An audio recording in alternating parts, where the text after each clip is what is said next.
In the world of venture capital and startups, most large impact opportunities have a short time window.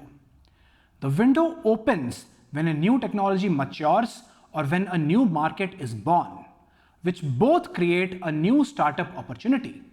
The opportunity attracts a pack of new startups. Then, as leaders start to emerge from the pack, the opportunity is over and the window closes for further new entrants. For example, the fintech opportunity window opened when it became possible to provide financial products and services cheaply using the internet to segments of customers who were underserved by banks and other financial services incumbents. Many startups emerged in every segment of the opportunity, but once leaders were established in a segment, the opportunity window closed for further entrants in that segment. Take the example of zero-commission stock trading apps. Zero commissions became possible when the internet reduced the actual cost of executing a trade on a stock exchange.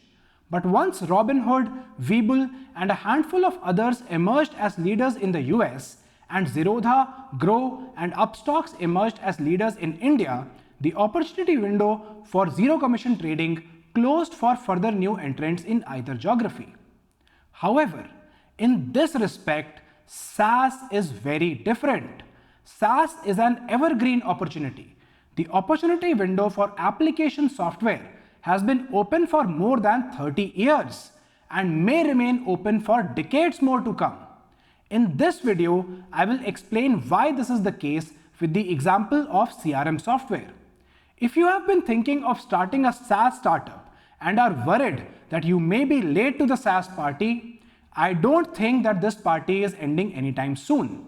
But before I start with the history of CRM software, let me establish the high-level context of the global software market. This is a massive market. In 2021, the world spent $1 trillion on IT services and another $500 billion on software products. Out of this pool, $227 billion was spent on enterprise software products, which is software used by large companies. SaaS contributed $145 billion to this software products pie. So, SaaS is still a nascent model. Most of the software sold in the world today is still being sold in either the IT services model or the perpetual license model, not SaaS. But this is changing rapidly. While IT service spends and perpetual license spends are growing at about 7% annually, SaaS spends are growing at 17% annually. So this SaaS circle here will grow to rival the IT services circle over the next 20 to 30 years. But why is SaaS, or application software more generally, an evergreen opportunity for new startups? Let's look at the history of CRM software to understand this. CRM stands for Customer Relationship Management. You can think of a CRM simply as a database filled with information about the customers of a business. A CRM system would store things like a customer's contact information, what the customer has bought in the past, the history of the customer's previous contacts with the business, and perhaps some information about the customer's likes and dislikes. Exactly like a Rolodex. Before the advent of CRM software, businesses stored customer information on a Rolodex, and salespeople used these Rolodexes to call up customers and sell.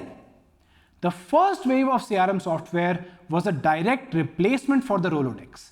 The first wave came along with the rapid adoption of the personal computer by businesses in the 1980s. This was the time of MS-DOS, the Microsoft Disk Operating System, which had a text-based user interface. One of the leaders of this wave was ACT CRM, which was released in 1987. It was a text-based CRM that a salesperson could use to manage their contacts and track their expenses.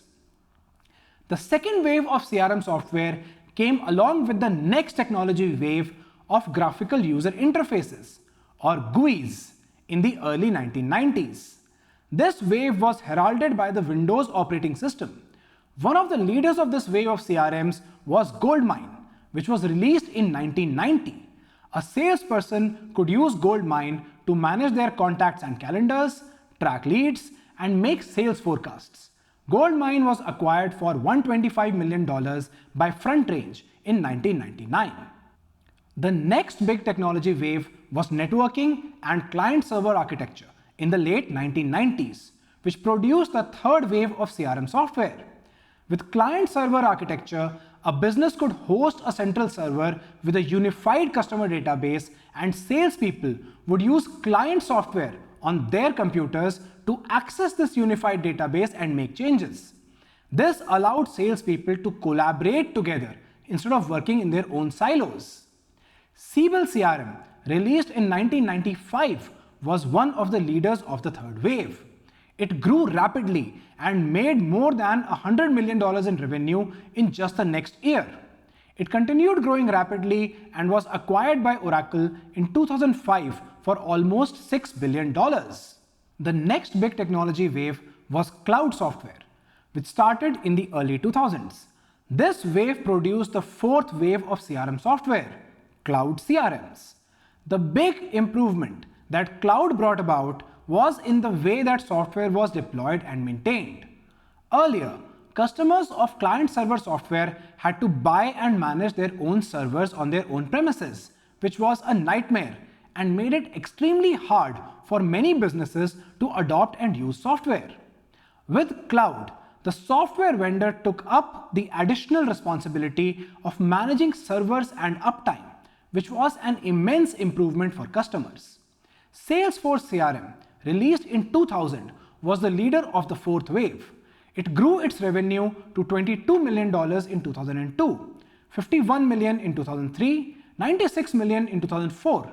It also had its IPO in 2004 and raised $110 million. Salesforce has continued to grow and has become an absolute behemoth with more than $200 billion in market cap in 2021. Despite this, the cloud wave is still going strong, and we will see much more innovation and upheaval before it is truly over. You should have started to see the pattern by now.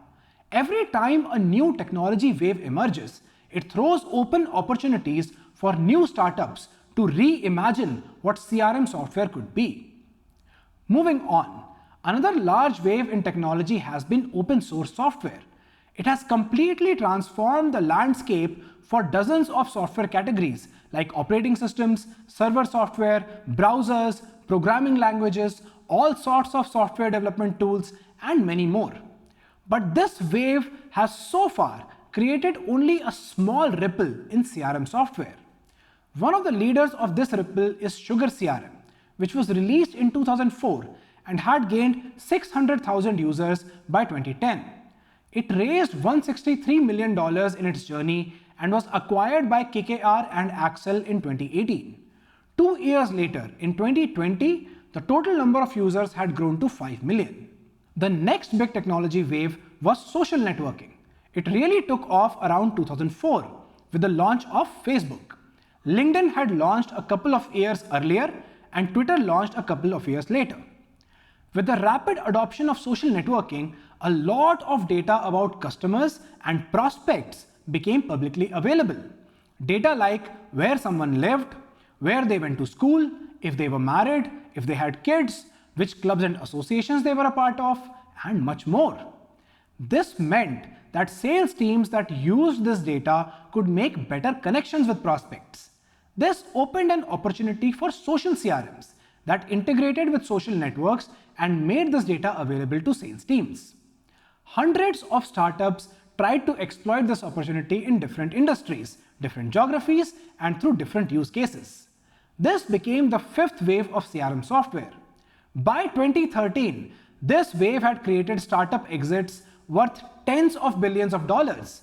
Both Oracle and Salesforce acquired dozens of social CRMs by spending more than $5 billion each.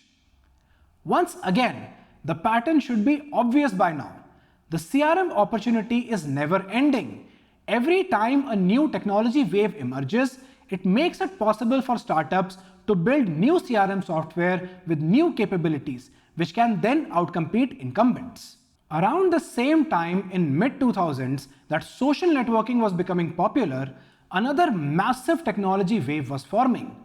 This was Web 2.0, which was heralded by improvements in web browsers that allowed websites to have dynamic web pages. This made it possible for websites to react to user actions in real time without reloading the entire page. The technology causing this wave was called AJAX, asynchronous JavaScript and XML, and software that was built with AJAX was fundamentally better than old software that had to reload the page on every user action. Web 2.0 provided the opportunity for thousands of successful application software startups, and it produced the sixth wave of CRM software, which was led by three massive CRM companies: HubSpot, which was founded in 2006 and completed its IPO in 2014, Zendesk, which was founded in 2007 and also completed its IPO in 2014, and Freshworks, which was founded in 2010 and completed its IPO in 2021. Moving on to the next large wave that also started in the mid-2000s, which is verticalization, the emergence of industry-specific or vertical-specific CRMs that are focused on use cases within a specific industry, which makes them much more feature-rich than horizontal CRMs, which are built for use across all industries. One example that I mentioned in an earlier video is Veeva, which started as a CRM for pharmaceutical companies in 2007. Veeva completed its IPO in 2013, and by 2021, it had become a massive company with a market cap of $46 billion. As Veeva has grown, it has started to offer other additional software tools to its customers, apart from its CRM. This is a dynamic that you will see with most vertical SaaS companies. We will discuss Veeva in more detail later in the course when we analyze its post-IPO pitch deck. Another example of a vertical CRM is Revenate, which is a CRM for hotels. It was founded in 2009 and has raised $106 million so far. Capillary is a vertical CRM for retailers and brands. It was founded in 2008 and has raised $102 million. Similarly, CRM Next is a vertical CRM for banks. It was founded in 2001 and has raised $23 million. Funnel is a vertical CRM for real estate property managers. It was founded in 2011 and has raised $63 million. And finally, Wealthbox is a vertical CRM for financial advisors. It was founded in 2014 and has raised $31 million. My belief is that this wave of vertical CRMs is still in its infancy. We will see thousands of vertical CRMs emerge and scale in the next few decades as every job in every industry in the world becomes more and more reliant on software. If you have been thinking of ideas to start a SaaS startup, see if you can find businesses that still maintain some part of their customer data in Excel files or in accounting and invoicing systems or in other archaic software. Because 10 or 20 years from today, most probably they will be maintaining this data in industry-specific CRM software. Finally, what will be the eighth wave of CRM software? The answer depends on what will be the next big technology wave in the world. Let's discuss this in the next video. Hey there, I'm KJ Saxena, founder of Relentless VC. The video you just watched is part of the venture capital and entrepreneurship specialization, which is available absolutely for free on relentless.ventures. Go check it out. If you're a tech startup founder and want to raise money from us, you should apply on our website. Lastly, if you like this video, do subscribe and share it with your friends.